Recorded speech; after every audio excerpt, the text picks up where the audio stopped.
Hello, everybody. Welcome to Chef Brent Cooks. Another episode, another great episode, another great day. It's the 4th of July, so naturally, we're cooking out. You can see I already got my grill going. It's already smoking, and what I got on this grill is I got that half a turkey breast that I showed you guys maybe a couple weeks ago, and I got some chicken that I'm cooking. But today's show is going to be about these pork ribs that we have right here. So I have already went and selected a slab of ribs that I'm going to show you guys how to make some award-winning ribs. So the very first thing we're going to do is we're going to trim down these ribs to a St. Louis cut. And we're going to do that by taking off the chain end of these ribs. So we're going to go along this cut line, and you can see that this is not a part of the rib, okay? It is, but it shouldn't be. If you turn this over, you can see along this line where to cut it, okay? And we're going to just go ahead and cut this off, and I'll show you what to do with this chain a little bit later. So for now, we're going to put that over here, and we're going to reserve it. Now these ribs also have this plate bone that's right here. This plate bone needs to come off in order for us to make this a real true St. Louis cut. So we're going to get underneath it, and we're going to cut it carefully. And we're going to cut that bone right on off there. So you can see that that's a grizzled piece. It's got a big flat long elongated bone right there. We cut it off. So we're going to flip this back over, and then we're going to start trimming where necessary. All right, so we're trimming. Now, to make this piece a little bit easier to work with, we're gonna cut it in half along the bone line. And that's about a perfect half cut. Now, one of the most important things about making these award-winning ribs is going to be to get this membrane off of these ribs. That's going to allow the seasonings to get through it. It's going to allow the ribs to cook more evenly. And we're going to start pulling this off here.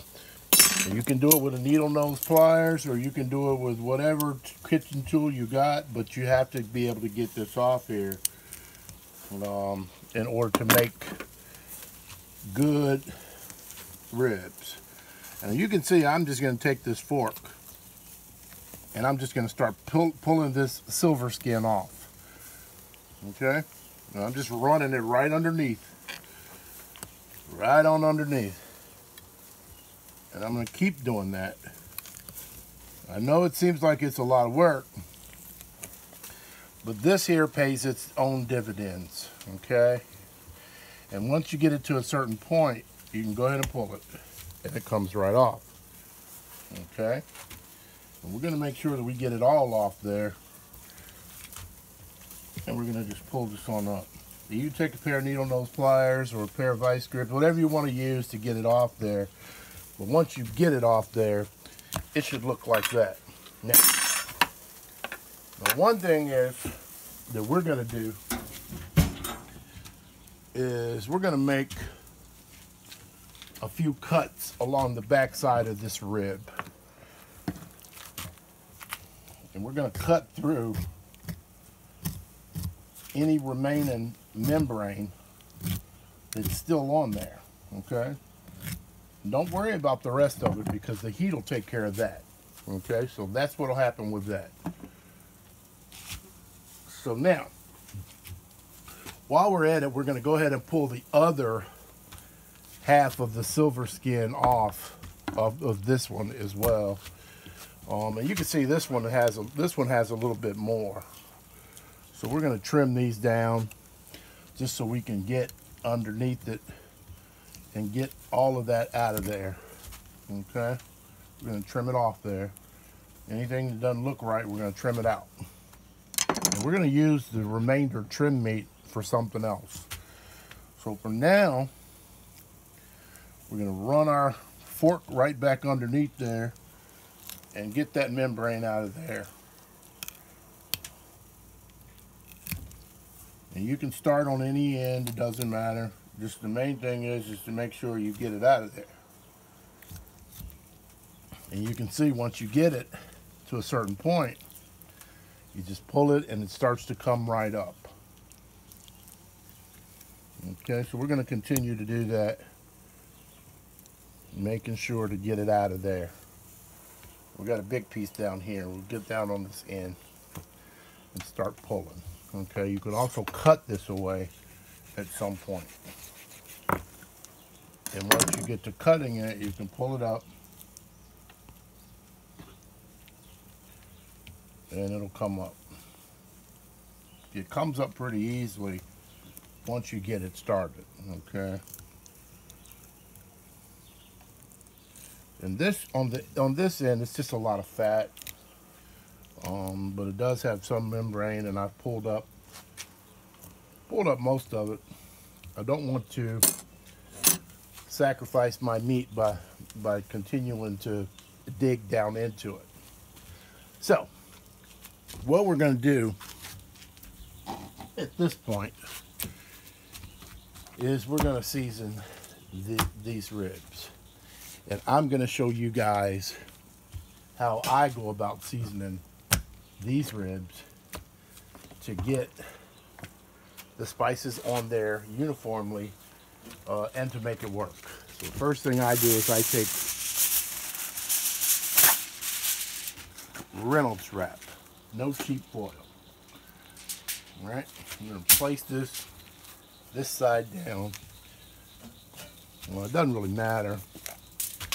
And I am going to use an Old Bay rub that has brown sugar already. It has a bit of brown sugar in it. Okay, so I'm going to do that on both sides. This is what we call a dry rub. Okay. And next, I am going to take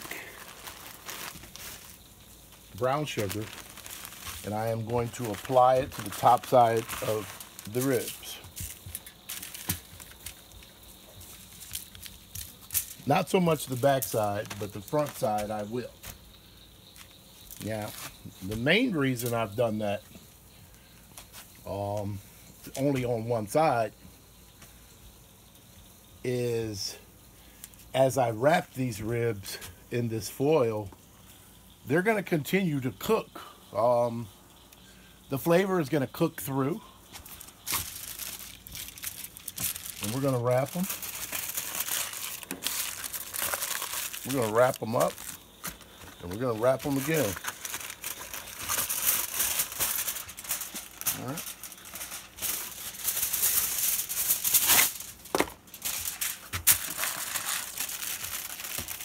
And these are going to remain wrapped while we cook them here. And then another part of the video, we're going to show you how to finish those ribs. So we're going to start them top side down. This is the back side of the rib, and the front side of the rib is actually being seared on the grill as we speak. And we're going to start them like that, and we're going to let them cook a good long time. We've had this fire going for about 20 minutes prior to placing anything on it.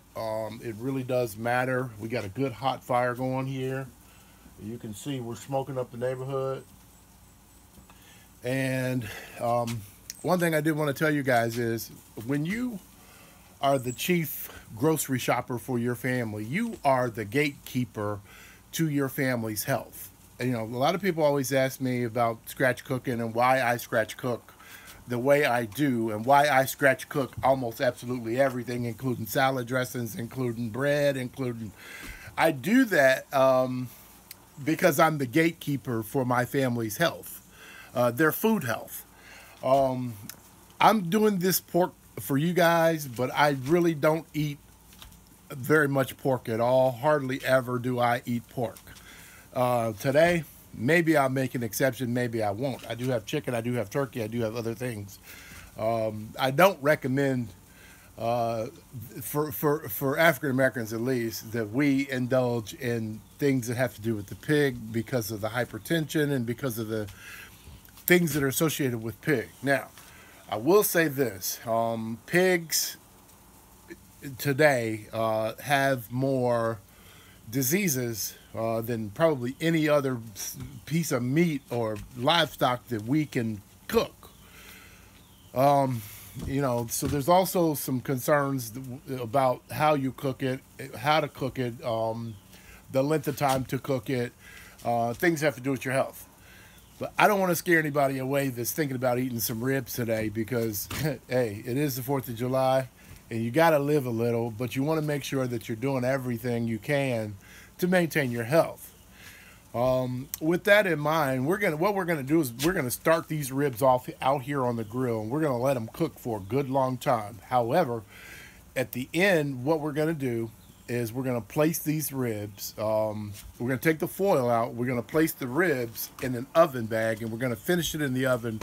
Where we'll let it cook for another half hour in the oven just to finish it up, to tenderize it, to make it almost to the point where you can just pull the ribs apart. There's going to be nothing chewy here remaining once we're done cooking these ribs. So with that being said, we'll see you when we get to the finished product. Thank you very much for tuning in.